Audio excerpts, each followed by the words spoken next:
முதல்ல மீறுதல் செய்ததுனால கொள்ளை நோய் வந்தது. இங்க தேவனுடைய கோபத்தினால, சினத்தினால, மூர்க்கத்தினால கொள்ளை நோய் இங்க உள்ளே வந்ததுன்னு வேதம் சொல்லுது. அல்லேலூயா. கொள்ளை நோய் உள்ள வந்ததுனால மரணத்துல இருந்து நிச்சயம் முடியல, தேவன் காப்பாற்றல. மருத்துவர்கள் எவ்வளவோ போராடினார்கள், பணக்காரர்கள் போராடினார்கள், பிள்ளைகள் போராடுகிறார்கள், மனைவி போராடுகிறாள், கணவன் போராடுகிறான், காப்பாற்றிக் கொள்ள வேண்டும், தன்னைத்தானே காப்பாற்றிக் கொள்ள மனுஷிகள் போராடுகிறார்கள். என்ன செய்ய முடியல, காப்பாற்ற முடியல.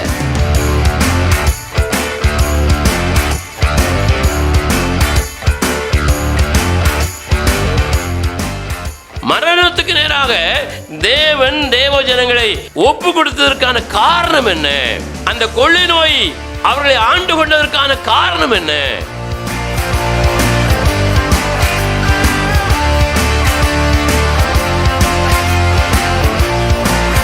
வேதம் சொல்கிறது, தேவன் மீட்டுக்கொண்ட அந்த நாளையும், அவர்களை மீட்டுக்கொண்ட தேவனையும், அவர்களை மீட்டுக் கொள்வதற்காக தேவன் பயன்படுத்தின அந்த நபரையும் என்ன செய்ய மாட்டாங்க, நினைக்கவே மாட்டார்கள், மறந்து போய்விடுவார்கள். ஒரு மனிதனை ரட்சிப்புக்குள்ளாக வழிநடத்துவதற்கு தேவன் அவரும் அவருடைய பிள்ளைகளையும் ஊழியக்காரர்களையும் பயன்படுத்தித்தான் இந்த உலகத்தில் கிரியை செய்கிறார். அல்லேலூயா.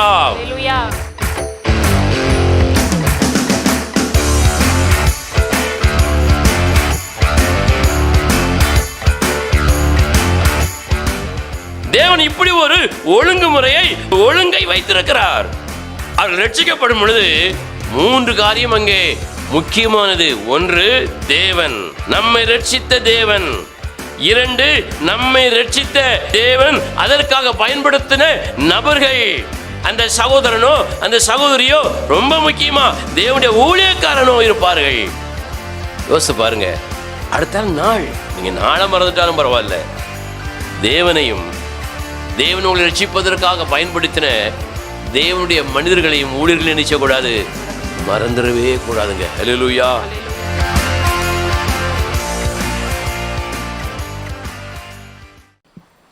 அல்லேலூயா. அல்லேலூயா. கர்த்தருடைய பரிசுத்த நாமத்திற்கு மகிமை உண்டாகட்டும். தேவன் இந்த பரிசுத்த ஓய்வு நாளிலும் அவருடைய ஆராதனையிலே கலந்து கொள்ளும்படியாக, திருவிருந்திலே பங்கு பெறும்படியாக நம்மை அழைத்து கொண்டு வந்திருக்கிறார். மெய்யாகவே நம் பாக்கியவான்கள். அல்லேலூயா. ஸ்தோத்திரம். அநேகர் இந்த ஆராதனையை, திருவிருந்தை அலட்சியமாக, அசட்டையாக என்ன செய்வார்கள், நினைத்து பங்கு பெறுவார்கள். அதனால் வேதம் சொல்கிறது, அவர்கள் பலவிதமான உபத்திரவங்களையும் வேதனைகளையும் மரணத்தையும் கூட அவர்கள் சந்திக்கலாம் என்று எச்சரிக்கிறது. அதனால் திருவிருந்த ஆராதனையில் பங்கு பெறுகிற நாம் நம்மை நாமே பரிசோதித்து நிதானித்து ஆராய்ந்து இதில் என்ன செய்யணுமா, அப்போ நாம் என்ன செய்வோம், நம்மளை நிதானிக்கவே மாட்டோம், பக்கத்தில் இருக்கிற ஆள்களை நிதானிப்போம், ஏத்தால இருக்கிற ஆளை நிதானிப்போம். அவன் சரியில்லை, அவர் சரியில்லை, இவா சரியில்லை, இவன் சரியில்லைன்னு நம்ம நினைப்போம். ஆனால் வேதம் சொல்கிறது, நீ ஒன்றை முதல்ல சரிப்படுத்து. அல்லேலூயா. ஆமாம், ஒன்றை சரிப்படுத்திக்கிட்டு நீ திருவிருந்து ஆராதனை செய், பங்கு பெறுன்னு வேதமே சொல்லுது. அதனால் பல ஒருத்தங்கள் வரும், என்ன மாதிரி ஜெபம் பண்ணால் போகாது, மாறவே செய்யாது. அதனால் நம்ம கவனமாக நம்முடைய வாழ்க்கை என்ன செஞ்சு கொள்ளணும், கரெக்டாக வச்சுக்கணும். ஒரு அலையில சொல்லுங்க பார்க்கலாம். சோதரம். நம்முடைய ஆண்டவர் பெரியவர், பெரிய காரியங்களை செய்கிறவர். தொடர்ந்து தேவன் அனுப்பின வாதைகளை குறித்து தியானம் பண்ணி கொண்டு வருகிறோம். தேவனை ஆராதிக்க தடை பண்ணின பார்வோனிடத்திலும், பார்வோன் ஜனங்கள் மத்தியிலும், அந்த எகிப்து தேசத்திலும் தேவனை ஆராதிக்க தடை செய்த அந்த ஜனங்கள் மத்தியிலும் தேவன் என்னத்தை அனுப்பினார், வாதையை அனுப்பினார். கடைசியாக தொடர்ந்து 5வது வாதையை நாம் தியானம் பண்ணி கொண்டிருக்கிறோம். சோதரம். அல்லேலூயா. எத்தனாவது வாதை? 5வது வாதை. 5வது வாதை என்னது? கொப்பளமும் கொள்ளை நோயும், புண்களும் கொள்ளை நோய்களும். இப்படி தேவன் அங்கே அனுமதித்தார்னு வேதத்தில் வாசிக்கிறோம். ஏன் அனுமதித்தார்? பழைய ஏற்பாட்டின் காலத்தில் தேவனை ஆராதிக்க போகாதது, ஆராதிக்க தடை செய்தது. அல்லேலூயா. இடரலாக இருந்தது. அதை தாண்டி பழைய ஏற்பாட்டில் இந்த கொள்ளை நோய்கள் எங்கே வந்தது அப்படின்னு பார்த்தீங்கன்னா, தாவீதுடைய நாட்களிலே வந்தது. ஒரு அல்லேலூயா சொல்லுங்க பார்க்கலாம். கொள்ளை நோய்கள் தாவீதுடைய நாட்களிலே ஆரம்பித்து அப்படி தொடர்ந்து வந்து கொண்டே இருக்கிறது. ஏன் அங்கே வந்தது அப்படின்னு பார்த்தீங்கன்னா, தாவீது என்ன செய்தான்? செய்யக்கூடாது என்று சொன்னது மீறுதல் செய்தான். தாவீது என்ன செய்தான்? மீறுதல் செய்தான். என்ன மீறுதல் செய்தான் இப்போ சொல்லு பார்ப்போம். தேவன் எண்ணக்கூடாது என்று சொன்னதை எண்ணினான். தேவன் எண்ணக்கூடாது என்று சொன்னதை, செய்யக்கூடாது என்று சொன்னதை என்ன செய்தான்? தாவீது செய்தான். ஒரு அல்லேலூயா சொல்லுங்களேன். அல்லேலூயா. ரெண்டாவது என்ன மீறுதலை குறித்து வாசிச்சோம்? தேவனோடு பண்ணின உடன்படிக்கை, தேவனோடு பண்ணின ஒப்பந்தத்தை மீறி அதை நடந்து கொள்ளும் பொழுது அங்கே கொள்ளை நோய் வருகிறது. தேவனோடு பண்ணின ஒப்பந்தத்தை மீறினார்கள் தேவஜனங்கள்.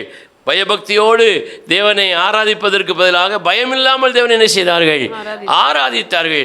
மூன்றாவதாக என்ன மீறுதல் நடந்தது? தேவனை குறித்து, தேவனுடைய வார்த்தையை குறித்து ஆலோசனைக்கு காத்திருக்காமல் தானே தன்னுடைய சொந்த புத்தியை கொண்டு சில காரியங்களை செய்தான் சவுல். அதனால புறக்கணித்து தள்ளப்பட்ட அடுத்த யாரு? தேவனை குறித்து துர்ச்செய்தியை பரப்பினார்கள். தேவனை குறித்து துர்ச்செய்தியை பரப்பின தேவஜனம். உண்மை எது பொய் எதுனே தெரியாது. ஆனால் வாய்க்கு வந்தபடியெல்லாம் தூஷிப்பது, இப்படி செய்யும் பொழுது என்ன வருது? மீறுதல் அங்கே உண்டாகிறது. அதனால தோல்வி உண்டாகிறது. அடுத்த என்ன வருது? சாபத்திடானதை எடுத்து ஒழித்து மறை. தேவன் தன்னுடைய சமூகத்தில் வைக்க சொன்ன அந்த சாபத்தீடானதை எடுத்து தான் வைத்து கொண்டதுனால அங்கே பெரிய ஒரு தோல்வியும் சாபமும் வந்ததுன்னு வேதம் சொல்லுது. அல்லேலூயா. அல்லேலூயா. இந்த சாபத்தீடானது என்னது? தசம பாகம். கர்த்தருக்கு பரிசுத்தமான தசம பாகத்தை தேவனுடைய சமூகத்தில் கொண்டு வைக்காம உங்கள் வீட்டில் வச்சுக்கிட்டீங்கன்னா அது எப்படி மாறிடும்? சாபமாக, சாபத்தீட்டான ஒரு பொருளாக மாறி உங்கள் குடும்பத்தையே சாபமாக்கிறோம். அல்லேலூயா. அதனால தான் அதை கொண்டு அப்படியே தேவ சமுத்திரம் என்ன செஞ்சிடணும்? வச்சிடணும். இப்படிப்பட்ட மீறுதல்களை எல்லாம் நம்முடைய சுய புத்தியை கொண்டு, சொந்த புத்தியை கொண்டு என்ன செய்யக்கூடாது? செய்யக்கூடாது. இதனால் கொள்ளை நோய்கள், வாதைகள் வந்ததுன்னு வாசித்தோம். அல்லேலூயா. இன்னைக்கு இன்னொரு கொள்ளை நோய் வந்ததற்கான இன்னொரு காரணத்தை நம்ம சிந்திக்க போகிறோம். அல்லேலூயா. எடுத்தவர்கள் திருப்பிக் கொள்ளலாம். சங்கீதம் 78 49வது வசனத்தையும் 50வது வசனத்தையும் வாசிக்க பார்க்கலாம். தமது உக்கிரமான கோபத்தையும், தமது உக்கிரமான கோபத்தையும், மூர்க்கத்தையும், சினத்தையும், உபத்திரவத்தையும், தீங்கு செய்யும் தூதர்களையும் அவர்களுக்குள்ளே அனுப்பினார். யாருக்குள்ள அனுப்பினாரு? தேவ ஜனங்களுக்குள்ள அனுப்பினாரு. கோபத்தையும், சினத்தையும், மூர்க்கத்தையும், உபத்திரவத்தையும், தீங்கு செய்கிற தூதர்கள் எல்லாரையும் தேவ ஜனங்களுக்குள்ள என்ன செஞ்சிட்டாரு? அனுப்பினார். அடுத்த வசனத்தை வாசிங்க. அவர் தம்முடைய கோபத்துக்கு வழி திறந்து அவர்கள் ஆத்துமாவை மரணத்துக்கு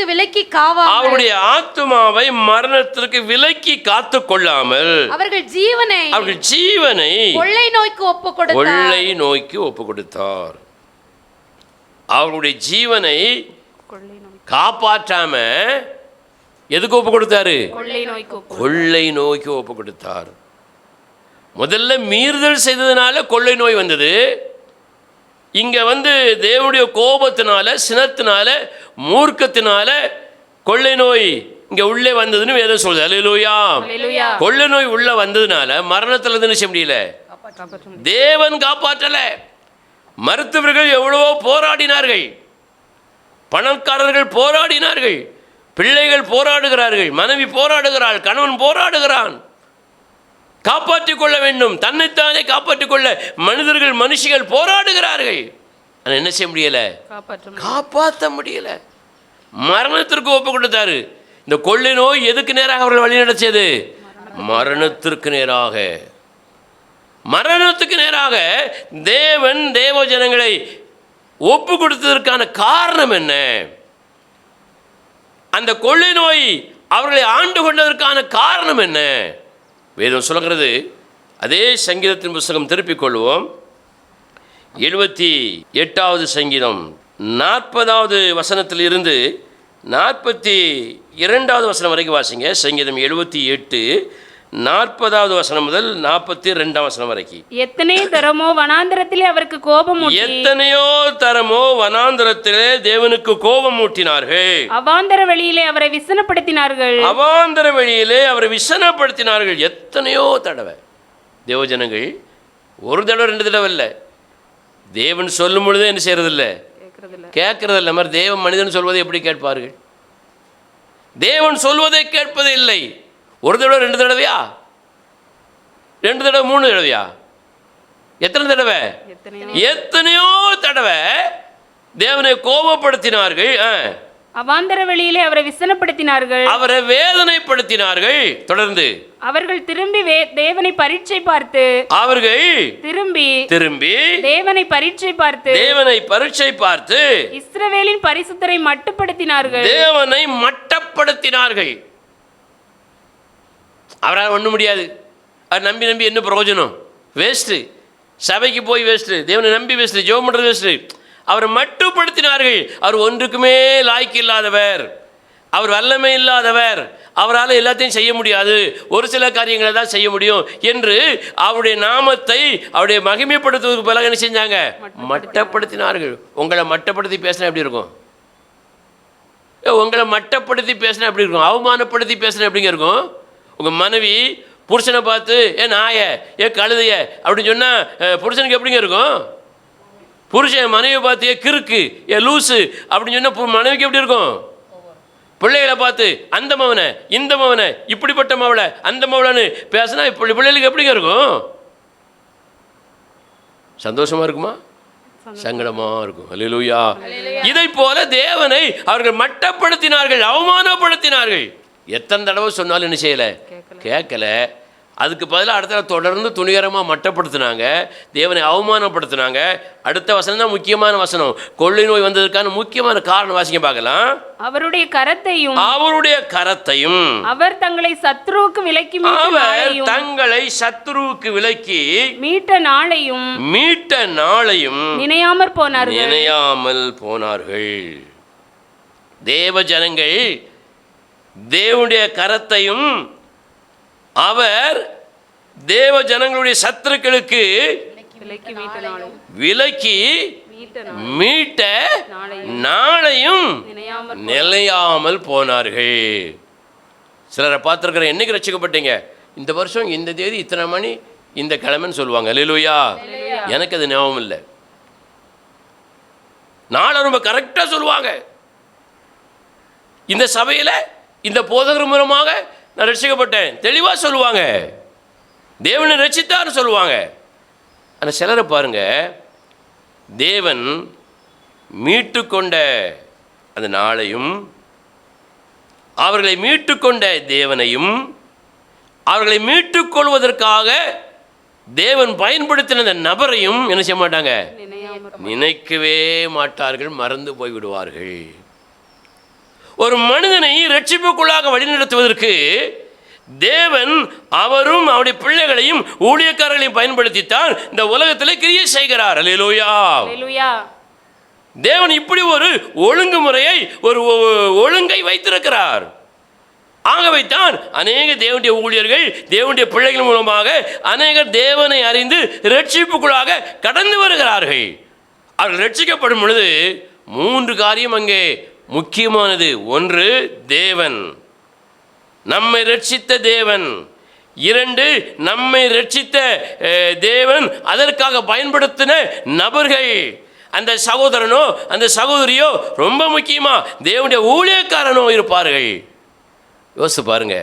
அடுத்த நாள் நீங்கள் நாளை மறந்துட்டாலும் பரவாயில்ல, தேவனையும் தேவனை உங்களை ரட்சிப்பதற்காக பயன்படுத்தின தேவனுடைய மனிதர்களையும் ஊழியர்களையும் நினைச்சக்கூடாது, மறந்துடவே கூடாதுங்க. ஹல்லேலூயா. அதனால தான் ஆண்டவர் சொல்லுகிறார், எத்தனையோ தடவை நான் உணர்த்தி பார்த்துட்டேன், எத்தனையோ தடவை பல சபைகளில் போய் இவர்கள் கூடிக்கொண்டாலும் அங்கேயும் நான் பேசி பார்த்து விட்டேன். எத்தனையோ முறை அவர்களோடு பல தேவ மனிதர்கள் கொண்டு நான் பேசிவிட்டேன். ஆனாலும் என்னையும் நான் மீட்பதற்காக பயன்படுத்தின அந்த நபரையும் இவர்கள் நினைக்கவே இல்லை.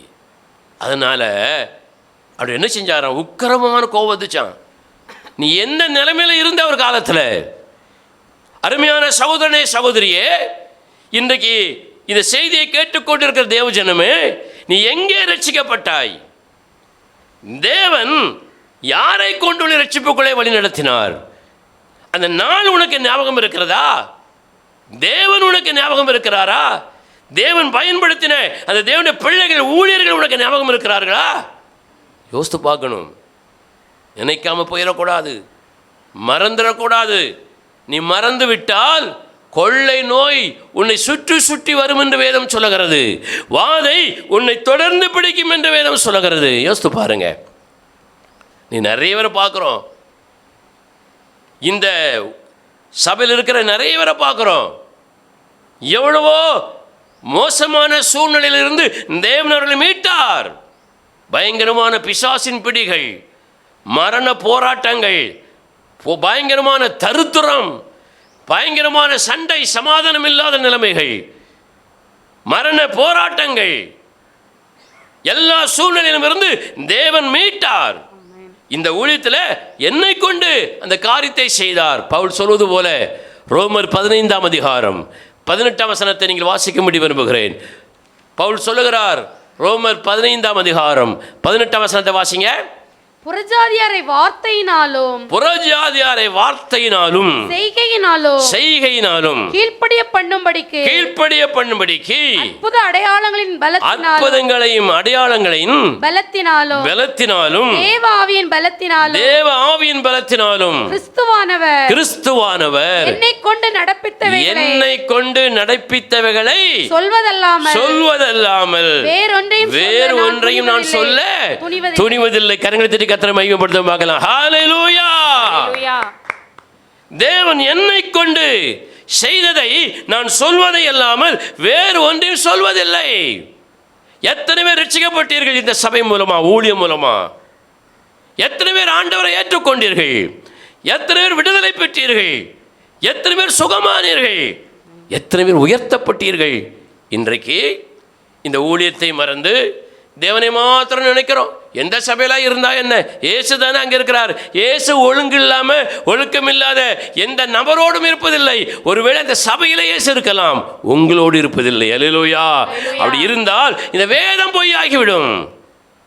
ஒருவேளை ரட்சிக்கப்பட்டவர்கள் சென்னையில் வேலை பார்க்கலாம், மதுரையில் ரட்சிக்கப்பட்டு வடகோணத்திலிருந்து வேலை பார்க்கலாம். அப்படிப்பட்டவர்கள் அந்தந்த திருச்சபைக்கு போவது தவறில்லை. ஆனாலும் தேவன் உங்கள் ரட்சித்த அந்த சூழ்நிலையை, அந்த தேவன் பயன்படுத்தின அந்த தேவ மனிதனை நீங்கள் என்ன செய்திடக்கூடாது, மறந்துடவே கூடாது. அல்லேலூயா. அவர்களை நினையாமல் மறந்ததுனால கொள்ளை நோய் வந்தது. கொள்ளை நோய் வந்தது. வேதத்தில் இஸ்ரவேல் ஜனங்களை குறித்து வேதம் சொல்லுகிறது. தேவன் இஸ்ரவேல் ஜனங்களை குறித்து தான் கோபப்படுகிறார். தேவன் கோபப்படுவதற்கு அர்த்தம் இருக்கிறது. அவர் இரக்கமுள்ளவர், தயவுள்ளவர், மன்னிப்பவர், உண்மைதான். எத்தனை தடவை நீ மனம் திரும்பலன்னா எத்தனை தடவை ஒன்று மன்னிப்பாரு? மன்னிக்கவே மாட்டார். அல்லேலூயா. மனம் திரும்பி மனசாபப்படுகிறவனுக்கு படுகிறவனுக்கு தான் மன்னிப்பை தவிர, மனம் திரும்பாமல் மன கடினத்தோடு இருக்கிற எவனுக்கும் எவளுக்கும் தேவனே மன்னிப்பை தருவதில்லை. அல்லேலூயா. நான் ஒருவேளை என் பிள்ளை, என் புருஷன், என் பொண்டாட்டி, என் அம்மா, எங்க அப்பா விசுவாசிகள் மன்னித்தாலும் தேவன் மன்னிப்பதில்லை. அல்லேலூயா. யோசிக்கணும். இஸ்ரவேல் ஜனங்க மீது தேவன் இவ்வளவு கோபப்படுவதற்கு காரணம் என்ன? வாசிங்க பார்க்கலாம். யாத்ராமத்தின் புஸ்தகம் 13ஆம் அதிகாரம் திருப்பிக் கொள்வோம். 3வது வசனத்தை வாசிங்க. அப்பொழுது மோசே ஜனங்களை நோக்கி நீங்கள் அடிமைத்தன வீடாகிய எகிப்திலிருந்து புறப்பட்ட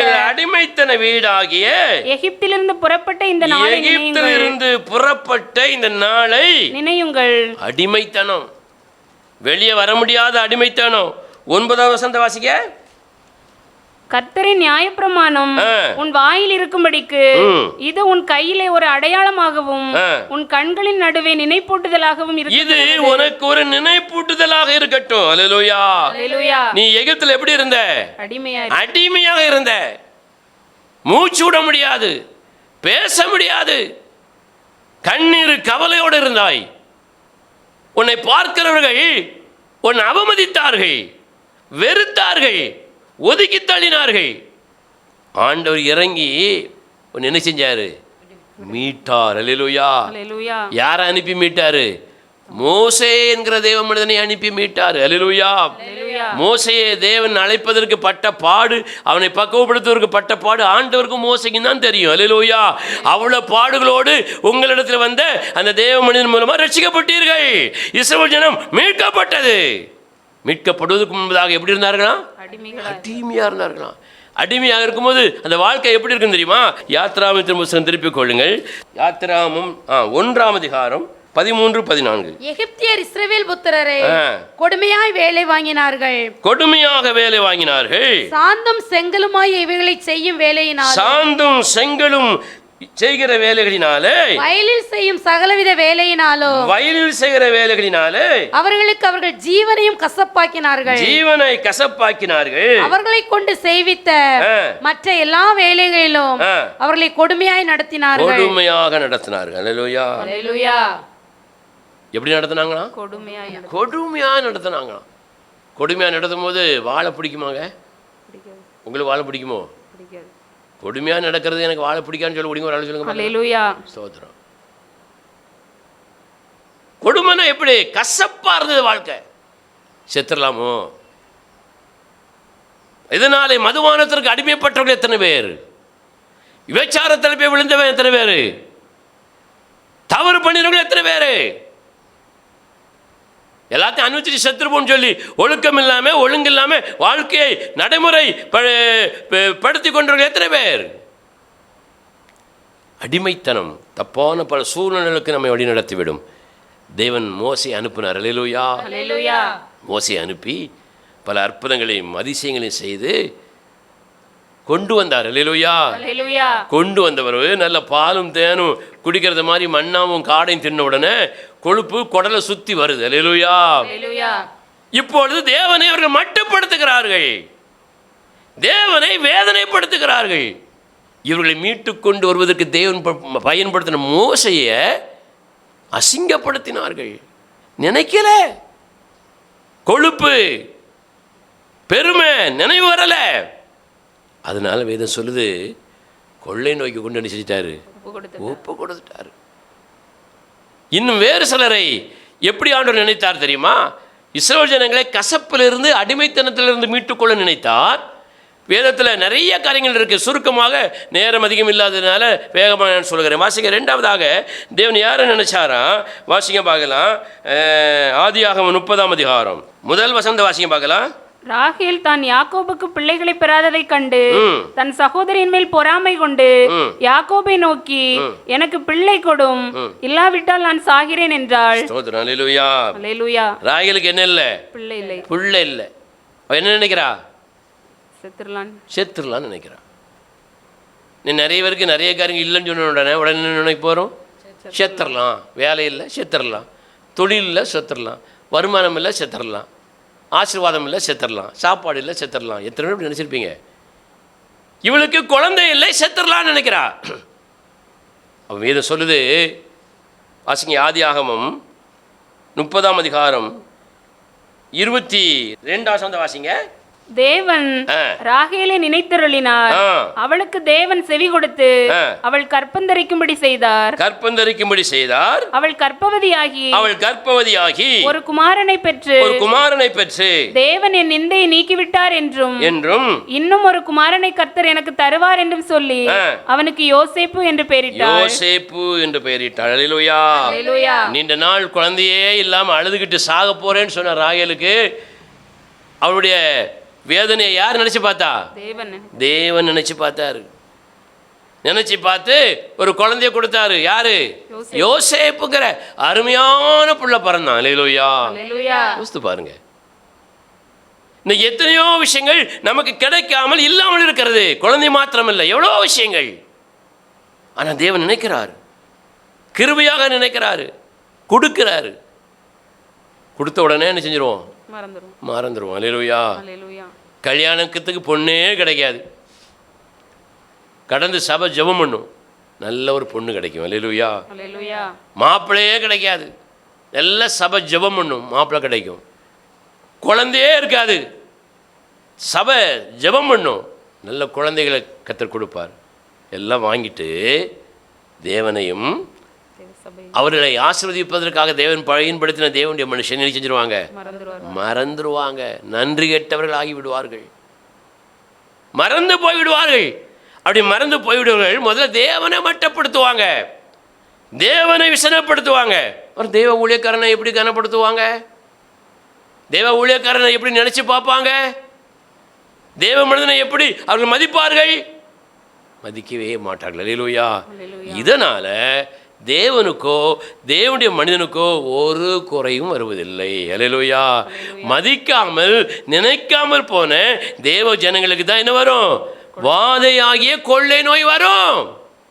வேதம் அப்படி சொல்லுகிறது. யோசித்து பாருங்க. இஸ்ரவேல் ஜனங்களை நினைத்தார், பிள்ளை இல்லாத ராகேலை நினைத்தார். அடுத்தால பாருங்க யாரை நினைச்சிருக்காரு பாருங்க. ஒரு வசனத்தை வாசிக்க பார்க்கலாம். ஆதியாகமத்தின் புஸ்தகம் 48ஆம் அதிகாரம் திருப்பிக் கொள்வோம். 10வது வசனத்தையும் 11ஆம் வசனத்தை வாசிக்க பார்க்கலாம். முதிர் வயதினால் இஸ்ரவேலின் கண்கள் மங்களாய் இருந்தபடியால் அவன் நன்றாய் பார்க்க கூடாது இருந்தது. அவர்களை அவன் அண்டையிலே சேர பண்ணினான். அப்பொழுது அவன் அவர்களை முத்தம் செய்து அணைத்துக்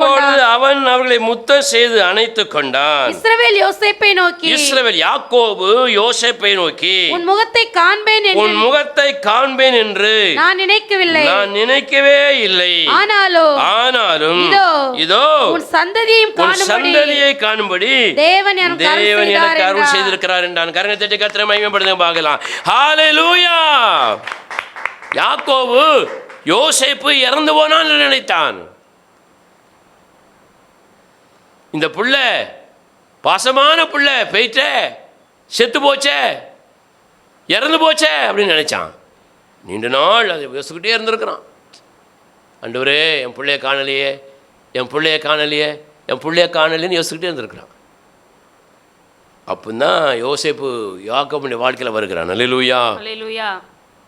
அதை பார்த்த உடனே யோசேப்பை பார்த்த உடனே யாக்கோபின் ஆவி என்ன செய்ததான்? உயிர் பெற்றதுன்னு வேதம் சொல்லுது. பலமடைந்தது. செத்து போனவனை போலவே வாழ்ந்துட்டு இருக்கிறான். ஒரு புள்ள போயிட்ட அப்படின்னு அந்த பிள்ளைய பார்த்த பிறகு யாக்கோபுடைய உயிர் திரும்ப வந்ததான், பலன் கொண்டதான்.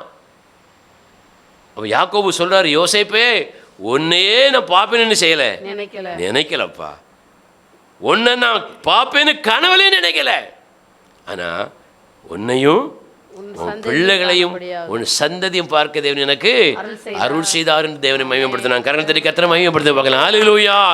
இப்படி எத்தனை முறை நான் செத்து போயிருக்க வேண்டியவள் எல்லாராலும் துரத்தப்பட்டு அடி வாங்கி சாக வேண்டியவள், அவமானப்படுத்த வேண்டியவள். இன்னைக்கு ஆண்டவர் நம்ம என்ன செஞ்சிருக்கிறாரு?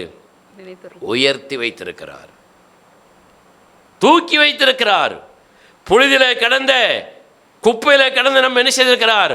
உயர்த்தி இருக்கிறார், தூக்கி நிறுத்திருக்கிறார். அல்லேலூயா. அப்படிப்பட்ட தேவனை என்ன செய்யணும்? மறந்து விடக்கூடாது, நினைக்கணும். ராகேல் நினைத்தாள், யோசேப்பு நினைத்தான், யாக்கோபு நினைத்தான், மோசே நினைத்தான். யார் நினைக்கல? கொழுப்பு பிடிச்ச தேவ ஜனங்கள் என்ன செய்யல? நினைக்கவே இல்லை. அதனால் வேதம் சொல்லுது, தேவன் கோபப்பட்டார், உக்கிரமானார், மூர்க்கம் கொண்டார். நீ என்ன மாத்திரம் கடவுள்னு சொல்றதுல ஒரு பிரயோஜனம் இல்லை சகோதரனே, சகோதரியே. நீ இந்த உலகத்தில் எந்த மூலையில் இருந்தாலும் சரிதான், தேவனுடைய மனிதனாக ஒரு சத்தியத்தை உனக்கு அறிவிக்கிறேன். தேவன் அவர் உன்னை ரட்சிப்பதற்காக பயன்படுத்தின அந்த தேவ மனிதனையும் தேவனையும் ஒரு காலம் நினைச்சக்கூடாது, மறக்கவே கூடாது. தேவனை மாத்திரம் ஞாபகம் வச்சிருக்கிறேன். என்னை ரட்சிக்க தேவன் பயன்படுத்தின அந்த தெய்வ மனிதனை, ஊழியரை நான் மறந்து விட்டேன் என்று சொன்னால் கொள்ளை நோய் உன்னை சுற்றி சுற்றி வரும். உன் வீட்டுக்குள்ள சாபம் சுற்றி சுற்றி வரும். ஆசீர்வாதம் தங்காது. ஞாபகம் வைத்துக்கிடுங்க. அல்லேலூயா.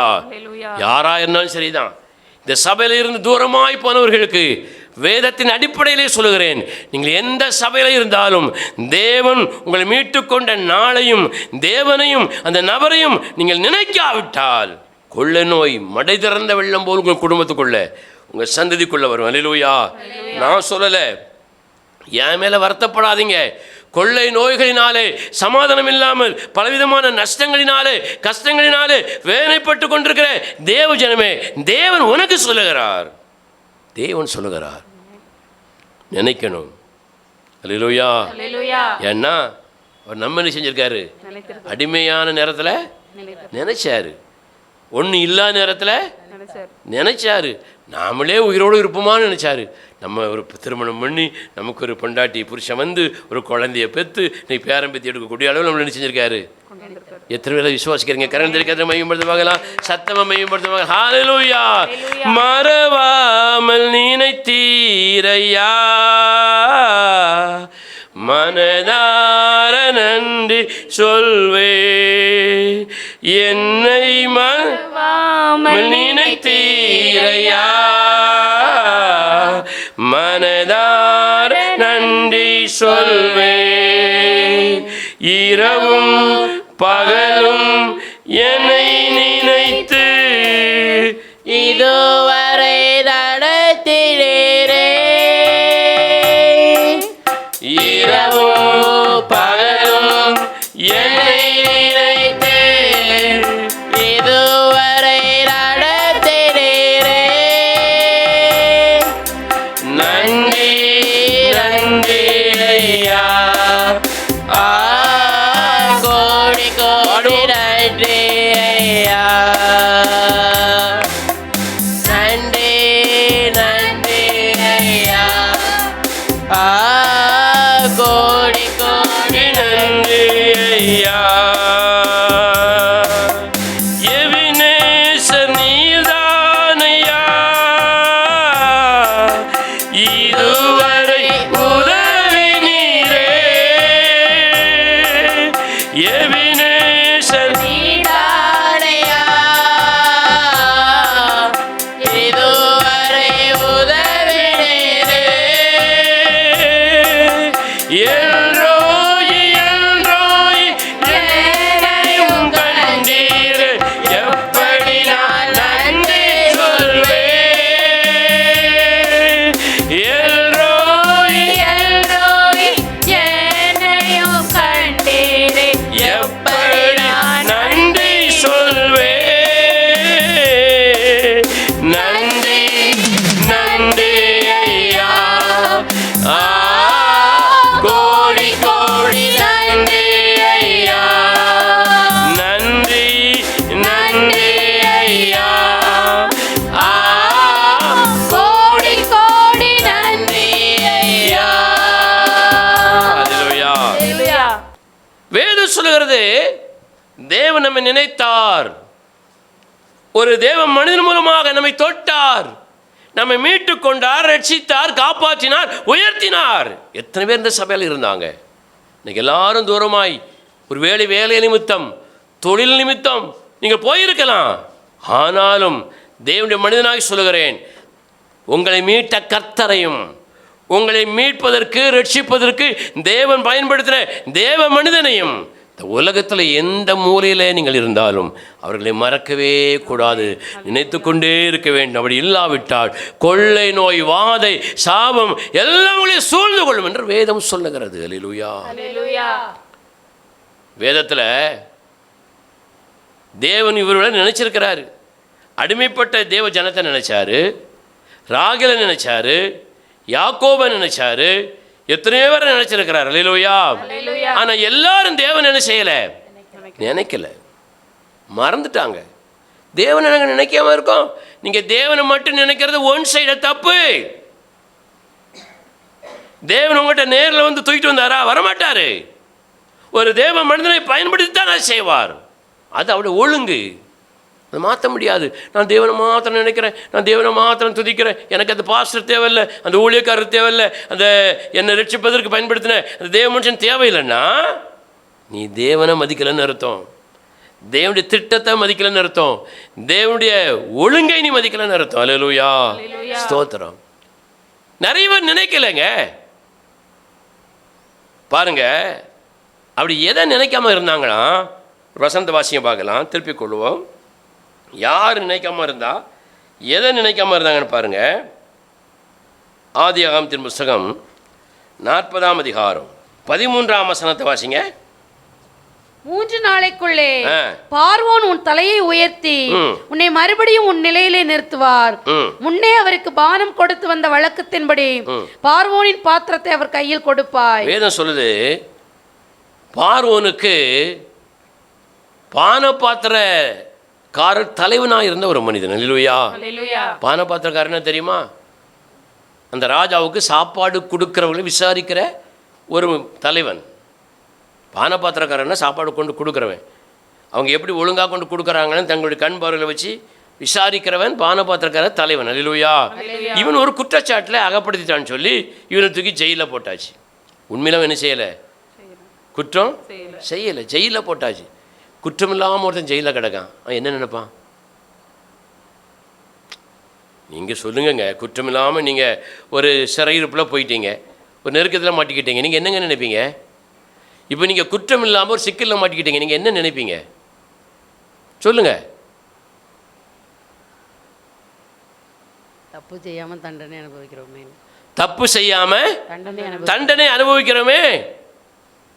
அது ஆயுள் தண்டனை ஆயிட்டே. 10 நாளில் ஜெயிலேருந்து வெளியே போயிட்டா பரவாயில்லையே, இது ஆயுள் தண்டனை வர போட்டான் நமக்கு அப்படின்னு நினைப்பீங்க. சொல்லுங்க பார்ப்போம். வாழ்க்கை முழுவதும் உங்களை ஜெயிலில் தூக்கி போடணும்னு நினச்சாச்சு. நீங்கள் எல்லாம் குற்றம் இல்லை, உங்கள் அவ்வளோ வரையும் தூக்கி பாளையங்கோட்டை ஜெயிலில் கொண்டு போட்டேன், ஆயுள் தண்டனை போட்டு. நீங்கள் என்ன நினைப்பீங்க இந்த ஜெயிலில் இருந்து? சொல்லுங்க பார்ப்போம். சிறைச்சாலையிலேருந்து சாக வேண்டியது வரும்னு நினைப்பீங்களா? செத்தா பரவாயில்ல நினைப்பீங்களா? எப்படியோ சாகவே நம்ம விரும்புகிறோம். இந்த மாதிரி ஒரு சிறை விடுப்பில் இருந்து வாழ்றத விட செஞ்சிடலாம், செத்துடலாம். நிறைய பேருக்கு சிறைச்சாலையில் வாழலாம் போலன்னு ஆசையாக இருக்கு போல தெரியுது. ஏன்னா அதை விட குடும்பம் இங்கே இருக்குன்னு நினைக்கிறேன். அல்லேலூயா. பரவாயில்ல. அவன் பாருங்க, இவன் நினைச்சிருப்பான் அப்படி, குற்றம் இல்லாமல் நான் சிறைச்சாலைக்கு வந்துட்டேனே, ஐயோ செத்துடலாமலே நினச்சிருப்பான். அந்த நேரத்தில் அவனுக்கு சொப்பனம் வருது. சொப்பனம் வந்தால் தானே அர்த்தம் எடுத்துக்கொள்ள முடியுமா? முடியாது. சொப்பனத்தை சிறைச்சாலையில் உள்ள ஆள்கிட்ட பேசிகிட்டு இருக்கான். கூட யார் இருக்கா? யோசேப்பு இருக்கிறான். அவன்கிட்ட சொன்ன உடனே அவன் விளக்கம் சொல்லுதான். மறுபடியும் உன்னை ராஜா கூப்பிடுவாருப்பா, உன்னை உயர்த்துவாருப்பா, நீ கவலைப்படாத, நீ ஜெயிலுக்குள்ளே கிடக்கிய, கைதியாக இருக்கிறிய, அட்டதிருத்தத்தில் கிடக்கிய, நீ சங்கடத்தில் கிடக்கிறிய, அவமானத்தில் கிடக்கிறிய, நீ வேதனைப்படாத, மறுபடியும் ராஜா உன்னை உயர்த்துவாருப்பா, தேவன் உன்னை உயர்த்துவார்ப்பா, தேவன் உன்னை ஆசீர்வதிப்பாரப்பா அப்படின்னு சொல்கிறான். இந்த வார்த்தை கேட்கும்போது சாகணும்னு நினச்சவனுக்கு எப்படி இருக்கும்? சத்தமாக சொல்லுங்க, சந்தோஷமாக இருக்கும். அப்படி சொல்லிவிட்டு சாக கடந்தவனுக்கு ஒரு புத்துயிர் கொடுத்து யோசேப்பு பேசுகிறான். பேசிட்டு தொடர்ந்து யோசிப்பு சொல்கிறான். வாசிங்க பார்க்கலாம். ஆதியாகமம் 40ஆம் அதிகாரம் அந்த 14ஆம் வசனத்தை வாசிங்க. இதுதான் அதன் அர்த்தம் என்று சொன்னதுமன்றி, நீ வாழ்வடைந்திருக்கும் போது, நீ வாழ்வடைந்திருக்கும் பொழுது என்னை நினைத்து என் மேல் தயவு வைத்து என் காரியத்தை பார்வோனுக்கு அறிவித்து இந்த இடத்திலிருந்து என்னை விடுதலையாக்க வேண்டும். பார்த்தீங்களா? யோசேப்பு சொல்றாரு, நீ உயர்த்தப்படும் பொழுது என்னென்ன செய்யணும்? நினைக்கப்பா, நீ என்ன நினைச்சிக்க, எனக்கு தயவு காட்டு. நீ வாழ்வடைந்திருக்கும் பொழுது நம்ம என்ன செஞ்சிருந்தோம்? கொஞ்சம் தலையை தூக்கணும்னு நல்ல மாதிரி சிஸ்குன்னு சீருவோம். போடுவான் அட்டி தலைவாக்கில் ஒரு அழிவு சொல்லுங்க பார்க்கலாம். ஓடனா கூட விட்டுருவான். சீர்னு செஞ்சிருவான், நச்சிருவான். யோசேப்பு சொல்றாரு, நீ வாழ்வடைந்திருக்கும் என்ன கொஞ்சம் நினைச்சு பாரு. நீ சாக வேண்டியவன், நீலாம் சாக வேண்டியவா.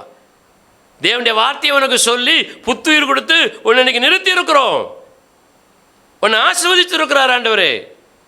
சாகாத, வாழ்வடையும் பொழுது என்னென்னு செஞ்சுக்கோ, நினைச்சுக்கோன்னா இங்கே என்ன செய்யறது இல்லை? தேவனையும் நினைக்கிறது இல்லை, தேவனுடைய மனிதனையும் நினைக்கிறது இல்லை. நாங்கள் தேவனை மாத்திரம் நினைப்போன்னு ஒத்த சத்தையை அலைஞ்சா அது தேவனை நினைக்கிற மாதிரியே இல்லை. நீங்களே உங்களை ஏமாத்துக்கிறீங்கன்னு அர்த்தம். இவன் என்ன செய்யலை? நினைக்கல. ஒரு சூழல் வருது. சூழல் வரும் பொழுது தான் பாருங்க அவன் நினைச்சு பார்க்குறான். வாசிக்க பார்க்கலாம். அந்த ஆதியாகமம் 41ஆம் அதிகாரம் 23ஆம் வசனத்தை வாசிங்க. ஆனாலும் பானபாத்திரக்காரரின் தலைவன் யோசேப்பை நினையாமல் அவனை மறந்து விட்டான். அவனை மறந்து விட்டான். இப்போ அடுத்த வாசிங்க பார்க்கலாம். ஆதியாகமம் 41ஆம் அதிகாரம் 9ஆம் வசனத்தை வாசிங்க. அப்பொழுது பானபாத்திரக்காரரின் தலைவன் பார்வோனை நோக்கி, நான் செய்த குற்றம் இன்றுதான் என் நினைவில் வந்தது. நான் செய்த குற்றம் இன்றுதான் என் நினைவிலே வந்தது. அல்லேலூயா. மறந்துட்டான். முதல்ல மறந்துட்டான். மறுபடியும் அவனுக்கு எப்போ வருது? ஒரு சூழ்நிலை ஞாபகம் வருது. அல்லேலூயா. இவனுக்காவது ஞாபகம் வந்திருக்கு. சில ஆட்களுக்கு என்ன செய்யாது, சாவது வரை ஞாபகம் வராது. அல்லேலூயா. நம்ம இந்த சர்ச்சுக்கெல்லாம் போனோம், இவர் மூலமாக நம்ம ரட்சிக்கப்பட்டோம், தேவன் இவர் மூலமாகலாம் நம்ம நடத்தினார் இத்தனை வருஷம். எத்தனை முறை சோர்ந்திருக்கும் பொழுது வேத வசனங்களை சொல்லி சொல்லி நம்ம உற்சாகப்படுத்தினார். நம்ம சாவணும்னு நினைக்கும் பொழுதெல்லாம் தட்டி தட்டி கொடுத்தாரு. குடும்பத்தில் பொண்டாட்டிக்கிட்ட பிரச்சனை, புருஷங்கிட்ட பிரச்சனை, பிள்ளைகிட்ட பிரச்சனை, சுற்ற உறவினர் பிரச்சனை, எல்லா பிரச்சனையிலையும் இப்படி சொல்லும்போது செபிச்சு செபிச்சு நமக்கு எல்லா விதத்திலும் நடத்தி கொண்டு இருந்தார். இன்றைக்கி நம்ம உயர்வாக இருக்கிறோமே, ஆசீர்வாதமாக இருக்கிறோமே, லட்சாதிபதியாக கோடீஸ்வரியாக இருக்கிறோமே, பிள்ளை இல்லாமல் இருந்தோமே, திருமணம் இல்லாமல் இருந்தோமே.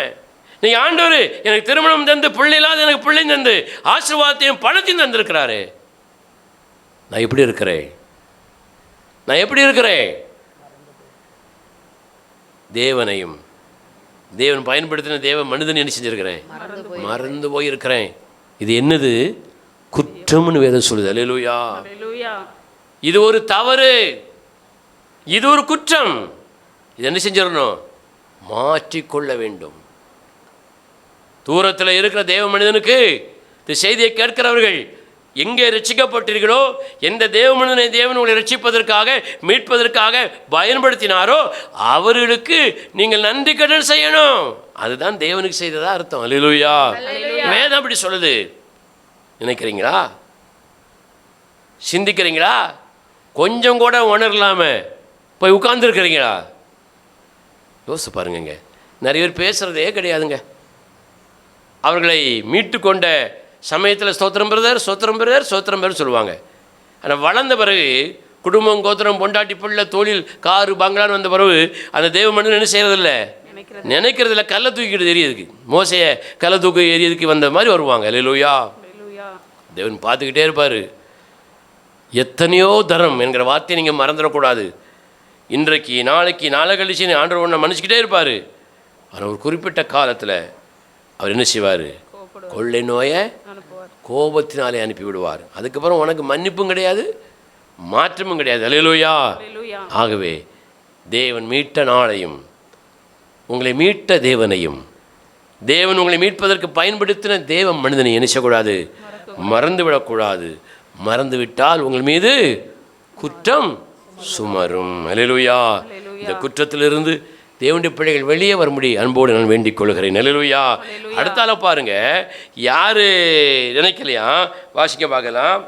நியாயாதிபதிகள் 8ஆம் அதிகாரம் 34-35. இஸ்ரவேல் புத்திரர் தங்களை சுற்றிலும் இருந்த தங்கள் எல்லா சத்துருக்களின் கை நின்றும் தங்களை ரட்சித்த தங்கள் தேவனாகிய கர்த்தரை நினையாமலும் கிதியோன் என்னும் யெருபாகால் இஸ்ரவேலுக்கு செய்த சகல நன்மைக்கும் தக்க தயவை அவன் வீட்டாருக்கு பாராட்டாமலும் போனார்கள். அல்லேலூயா. இஸ்ரவேல் ஜனங்கள் தேவனையும் பார்க்கல, தேவன் பயன்படுத்துகிற மனிதனையும் பார்க்கல. எல்லாம் வாங்கிட்டு நன்றி கெட்டவர்கள் என்ன செஞ்சிட்டாங்க?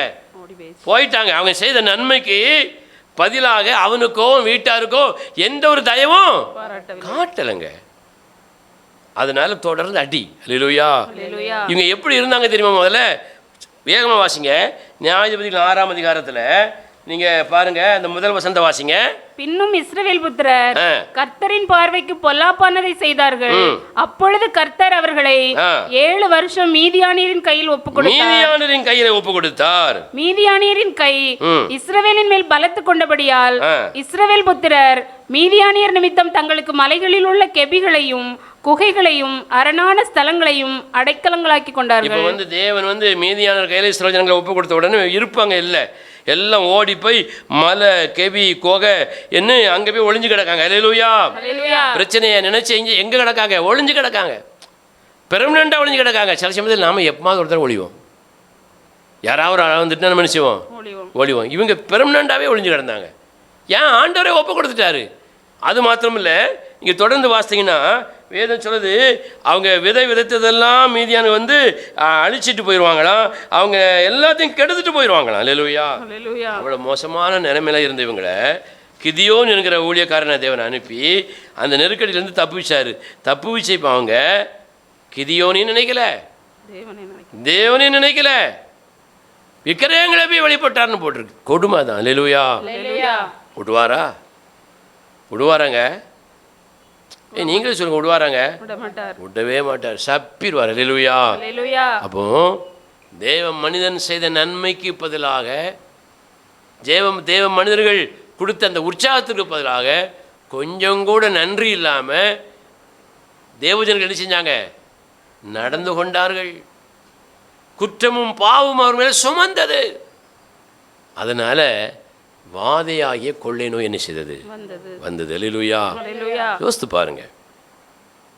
நீங்கள் உங்களை மீட்ட தேவனையும் உங்களை ரட்சிப்பதற்காக தேவன் பயன்படுத்தின தேவனுடைய மனிதர்களையும் நினைக்கிறீங்களா? மறக்காமல் வச்சிருக்கிறீங்களா? அதுக்கு என்ன அடையாளம்? நீ பதிலுக்கு நன்மை செய்யணும். நீ பெற்ற நன்மைக்கு தயவு பாராட்டணும். அவன் வீட்டாருக்கு தயவு செய்யணும். அவனுக்கு தயவு பாராட்டணும். யோசிப்பு அதை தான் சொன்னான். நீ எனக்கு தயவு பாராட்டு. கிதியோனுக்கு அவர்கள் தயவு பாராட்டவில்லை, வீட்டாருக்கு தயவு பாராட்டவில்லை என்று சொல்லியிருக்கிறது. அல்லேலூயா. அதனால கொள்ளை நோய் என்ன செஞ்சதான்? வந்தது. நீங்கள் ஒருவேளை இப்படிப்பட்ட வாதைகளினால் சிக்கி தவித்து கொண்டிருந்தால், ஒருவேளை இனிமேல் இப்படிப்பட்ட வாதைகளில் சிக்கிக்கொள்ளாமல் நீங்கள் வாழ வேண்டும் என்று ஒரு ஆசை உங்களுக்கு இருந்தால், நீங்கள் என்ன செய்யணும்? உங்கள் குற்றங்களை எல்லாம் நினைத்து நீங்கள் மனம் திரும்பணும். இந்த ஊரில், இந்த உலகத்தில், எந்த தேசத்தில் இருந்தாலும் சரிதான், உங்களை ரட்சித்த தேவனையும் நீங்கள் ரட்சிக்கப்படுவதற்கு காரணமாக இருந்த தேவ மனிதனையும் நீங்கள் என்ன செய்யக்கூடாது? மறக்கக்கூடாதுன்னு நினச்சிக்கிட்டே இருக்கணும். உன் பொண்டாட்டியை நினச்சிக்கிட்டே இருக்கிற, உன் புருஷனை நினச்சிக்கிட்டே இருக்கிற, உன் அம்மா அப்பாவை நினச்சிக்கிட்டே இருக்கிற, உன் பிள்ளைகளை நினச்சிக்கிட்டே இருக்கிற, உன் தொழிலை நினைக்கிற, உன் வேலையை நினைக்கிற, யாரையெல்லாமோ நினைக்கிறே நீ. அதற்கு காரணமாக இருந்த தேவனையும் தேவ மனிதனையும் ஏன் மறக்கிறாய்? ஏன் மறக்கிற? தேவன் கோபப்படுகிறார், விசனப்படுவார், உக்கிரப்படுவார், உக்கிரமான கோபத்தை காட்டுவார், மூர்க்கப்படுவார். அல்லேலூயா. ஆண்டவரே, எனக்கு நீர் செய்த தயவுக்காக, அதற்கு நீர் பயன்படுத்தின தெய்வ மனிதனுக்காக நான் ஆண்டவரே தயவு பாராட்டுவேன். என்னால் முடிந்த தயவை நான் செய்வேன். ஆண்டவரே, ஒரு நாள் சண்டை போட மாட்டேன், ஒரு நாள் வாக்குவாதம் பண்ண மாட்டேன், ஒரு நாள் எதிர்த்து பேச மாட்டேன். ஒரு காலத்தில் மூச்சு விட முடியாமல் நான் இருந்தேன். ஆண்டவரே, வெளியே வர முடியாமல் இருந்தேன், ஆதரவற்றவளாக இருந்தேன். இன்னைக்கு ஆண்டவர் என்னை உயர்த்தி இருக்கிறீர், அதற்கு ஒரு மனுஷனை பயன்படுத்தி இருக்கிறீர். அது யார் என்று உங்களுக்கு தெரியும். அல்லேலூயா. இந்த ஆன்லைனில் கேட்கிற ஒவ்வொரு தேவ ஜனங்களுக்கும் நான் சொல்லுகிறேன், தேவனுடைய ஊழியர்களுக்கும் சொல்லுகிறேன், நீங்கள் ரட்சிக்கப்படுவதற்கு தேவன் பயன்படுத்தின அந்த நபரை நீங்கள் மறந்து விடக்கூடாது. நினைக்கணும். உலகத்தில் எந்த மூலையில் இருந்தாலும் நினைக்கணும். உங்கள் இஷ்டத்திற்கு போய் உங்களையும் உங்கள் மனைவி, உங்கள் புருஷன், உங்கள் வேலை, தொழில், பிள்ளைகளை மாத்திரம் நினச்சிக்கிட்டு இவங்களை மறந்துட்டீங்கன்னு வச்சுக்கிடுங்க, கொள்ளை நோய் உங்கள் மேலே வந்துடும். அது உங்களை விட்டு என்ன செய்யாது? வெளியே போகாது. மரணம்தான் உங்களுக்கு முடிவுன்னு வேற சொல்லுது. அல்லேலூயா. எத்தனை பேர் ஜீவனோடு இருக்க விரும்புகிறீர்கள்? மரண படுக்கைகள், மரண கட்டுகளிலிருந்து எத்தனை வெளியே வர விரும்புகிறீர்கள்? ஒரு முடிவெடுங்க. ஆண்டவரே, எனக்கு தயவு பாராட்டின உமக்கும் உங்களுடைய ஊழியக்காரருக்கும் நான் பதில் நன்மை செய்வேன், பதில் தயவு பாராட்டுவேன். ஆண்டவரே, கொஞ்சம் வளர்ந்த உடனே, ஆஸ்வதிக்கப்பட்ட உடனே, என்னுடைய பெருமையினாலே, என்னுடைய இருதய கடினத்தினாலே நான் செயல்பட மாட்டேன். ஆண்டவரே, என்னை ஒப்பு கொடுக்குறேன் அப்பா அப்படி சொல்லி அப்படி எழுமி நின்று தேவ சமுத்திரம் ஒப்பு கொடுப்போமா? அப்படி ஒப்பு கொடுங்க பார்க்கலாம். ஸ்தோத்திரம். வாயை திறந்து அப்படி எல்லாரும் கத்திர மையப்படுந்து பார்க்கலாம். ஸ்தோத்திரம். ஆண்டவரே, நன்றியோடு நாங்கள் உம்மை துதிக்கிறோம். எல்லாரும் வாயை திறந்து அப்படியே ஸ்தோத்திரம் பண்ணுவோம். சொன்ன உடனே வாயை திறந்து அப்படியே ஸ்தோத்திரம் பண்ணணும். அல்லேலூயா. எல்லாரும் ஜெபம் பண்ணுவோம். அல்லேலூயா. நன்றி ஆண்டவரே, நன்றியோடு நாங்கள் உம்மை துதிக்கிறோம். மகிமையான எங்கள் தேவனே, நாங்கள் உம்மை ஸ்தோத்திரிக்கிறோம். வாயை திறந்து அப்படியே ஸ்தோத்திரம் பண்ணுங்க பார்க்கலாம். அப்படியே தேவனை மகிமைப்படுத்துவோம். பார்வோனுடைய பானபாத்திரக்கார தலைவன் சொன்னான், நான் செய்த குற்றம் நினைவிலே வந்தது. நான் செய்த குற்றம் நினைவிலே வந்தது. ஆமென். ஹல்லேலூயா. ஸ்தோத்திரங்க தாவே, ஸ்தோத்திரம். ஆமென். ஹல்லேலூயா. உங்கள் குற்றங்கள் உங்கள் நினைவிலே வருகிறதா? ஹல்லேலூயா. ஸ்தோத்திரம் ஆண்டவரே. அப்படியே வாய்களை திறந்து அப்படியே ஒப்பு கொடுங்க பார்க்கலாம். ஹல்லேலூயா. ஸ்தோத்திரம் ஆண்டவரே, ஸ்தோத்திரம். ஸ்தோத்திரம் அப்படியே ஒப்பு கொடுங்க பார்க்கலாம். ஹல்லேலூயா. ஹல்லேலூயா. தேவன் நிமித்தம் ஹல்லேலூயா. தங்களை உங்களுக்காக ஒப்பு கொடுத்த தேவனுடைய ஊழியக்காரங்க எத்தனை பேர் இருக்கிறாங்க? ஆமென். ஹல்லேலூயா. அவங்கள மறந்துட்டு தேவன் தேவன் என்று நீ அலைந்து கொண்டிருப்பது எவ்வளவு ஒரு அசிங்கமான ஒரு சுவாபம். ஆமென். எவ்வளவு நன்றி கெட்டவன் என்பது புரிகிறதா உங்களுக்கு? புரியுதா? தனியாக ஒத்தையில நின்னைய எத்தனை பேர் எனக்கு தெரியும். இங்கே வந்த அத்தனை பேரும் ஒத்தையில நின்னவங்க, பேய் பிடியில் சிக்கல் பட்டவங்க, வியாதியில் பாடுகள் பட்டவங்க, குடும்பத்தை உடைச்சவங்க, உடைக்கப்பட்டவங்க. யோசிச்சு பாருங்க. மனம் உடைந்து அழுது அடுத்தது என்ன செய்ய போகிறோம் என்கிற வழி தெரியாம அலைந்து தெரிந்த வாழ்க்கை எத்தனை பேருக்கு இருந்தது? ஆகவே உங்களுக்காக ஒப்பு கொடுத்த தேவனுக்கும் உங்கள் நிமித்தம் தேவனுக்கு ஒப்பு கொடுத்த உங்களுடைய ஊழியக்காரருக்கும் தயவு பாராட்டுங்கள், தயவு செய்யுங்கள், நன்றி மறவாதிருங்கள். கர்த்தர் கர்த்தர் இயேசு இயேசு என்று ஒரு பக்க சாய்வாய் சாய்ந்து உங்களை ஏமாற்றிக் கொள்ளாதிருங்கள். தேவனின் ஆராதனையை ஏற்றுக்கொள்வதும் இல்லை, விரும்புவதும் இல்லை. ஒப்பு கொடுங்க. ஸ்தோத்திரம் ஆண்டவரே, துதிக்கிறோம் ஆண்டவரே. ஹல்லேலூயா. உம்மை கொடுத்து என்னை மீட்டீரே, நான் என்ன கொடுத்து உம்மை சேருவே. கரம் பிடித்து அழைத்த தெய்வமே, இந்த வரும்போதும் என் வாழ்விலே உம்மை கொடுத்து என்னை மீட்டீரே,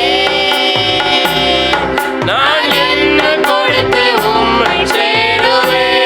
சத்தமாய் கரம் நீட்டி அழைத்த தெய்வமே, இந்த வரும்போதும் என் வாழ்விலே ஒத்தையா நிற்கும் போது பெற்றவன போல என்ன பத்திரமா காத்தது நீங்க தானையா. சொல்லுங்க பார்க்கலாம். ஒத்தையா நிற்கும், கண்களை மூடி, பெற்றவன போல என்ன பத்திரமா காத்தது நீங்க தானையா. எத்தனை தூரம் நான் உம்மை விட்டு போனாலும் அத்தனை தூரமும் தேடி வந்தவரே. எத்தனை தூரம் நான் உம்மை விட்டு போனாலும் அத்தனை தூரமும் தேடி வந்தவரே. நன்மை ஒன்றும் என்னில் இல்லையே, நான் என்ன செய்வேன் என்ற இயேசுவே. ஒன்றுமில்லா எந்தனைக்காக உம்மை கொண்டு போட கொடுத்து விட்டீரே. நன்மை ஒன்றும் இல்லையே, நான் என்ன செய்வேன் என்ற இயேசுவே. ஒன்றுமில்லா எந்தனைக்காக உம்மை கொண்டு போட கொடுத்து விட்டீரே. உம்மை கொடுத்து என்னை மீட்டீரே, நான் என்ன கொடுத்து உம்மை சேருவே. சத்தமாய் கரம் நீட்டி அழைத்த தெய்வமே, இந்த வரும்போதும் என்ன வாழ்விலே. கரங்களை தட்டி கரமாய் மனது பார்க்கலாம். ஹல்லேலூயா, ஹல்லேலூயா, ஹல்லேலூயா, ஹல்லேலூயா, ஹல்லேலூயா. மெய்யாகவே தேவன் என்னோடு பேசினார். தேவன் எனக்கு பாராட்டினத கிருபையை மறந்தவனாக மறந்தவளாக ஏதோ ஒரு பட்டணத்திலே இந்த ஊரிலே நீ வாழ்ந்து கொண்டிருக்கலாம், வெளிநாடுகளிலே நீ வாழ்ந்து கொண்டிருக்கலாம். சகோதரனே சகோதரியே, தேவன் உன்னை மீட்டார், சந்தேகமே இல்லை. உன்னை ரட்சிப்பதற்காக தேவன் பயன்படுத்தின அந்த நபரை நீ நினைக்கிறாயா? அந்த சபையை நினைக்கிறாயா? ஒருவேளை வேலை நிமித்தம், தொழில் நிமித்தம், திருமண காரியங்கள் நிமித்தம் தூரமாய் நீ பிரிந்திருக்கலாம். ஆனாலும் நீ மறக்க கூடாது, நீ மறக்க கூடாது. எப்பொழுதும் நினைக்கணும், நீ சுகமாய் வாழ்ந்திருப்பதற்கு காரணம் அந்த தேவ மனிதன் நீ உயிரோடு இருப்பதற்கு காரணம் அந்த தேவ மனிதன். நீ விடுதலையோடு திருமணமாகி பிள்ளைகளை பெற்று உயர்ந்த இடத்துல இருப்பதற்கு காரணம் அந்த தேவ மனிதன். உன் பிள்ளைகள் உயர்ந்த இடத்துல இருப்பதற்கு காரணம் அந்த தேவ மனிதன். நீ இருக்கிற இடத்திலே அந்த தேவ மனிதனும் அந்த சபையும் இருக்கலாம். ஒருவேளை ஒன்று விட்டு தூரமாக அது இருக்கலாம். நீ மறக்கக்கூடாது, நீ மறக்கக்கூடாது. தயவு பாராட்டணும், விசாரிக்கணும், பேசணும். ஊழியத்தை நீ பாரப்படணும். உன் நன்மைகளை ஊழியத்தில் பகிர்ந்து கொள்ள வேண்டும். இல்லாவிட்டால் கொள்ளை நோய், சாபம், வாதைகள் உன்னையும் குடும்பத்தையும் சந்திக்கும் என்று வேதம் சொல்லுகிறது. மீறாதே, மீறல் செய்யாதே. குற்றத்தை உணர்ந்து கொள், குற்றத்தை உணர்ந்து கொள். இன்றைக்கு நான் மனம் திரும்புகிறேன் என்று சொல்லக்கூடிய கரங்களை தட்டி கத்திர மையப்படுத்துவோமா? சத்தமா ஸ்தோத்திரம்.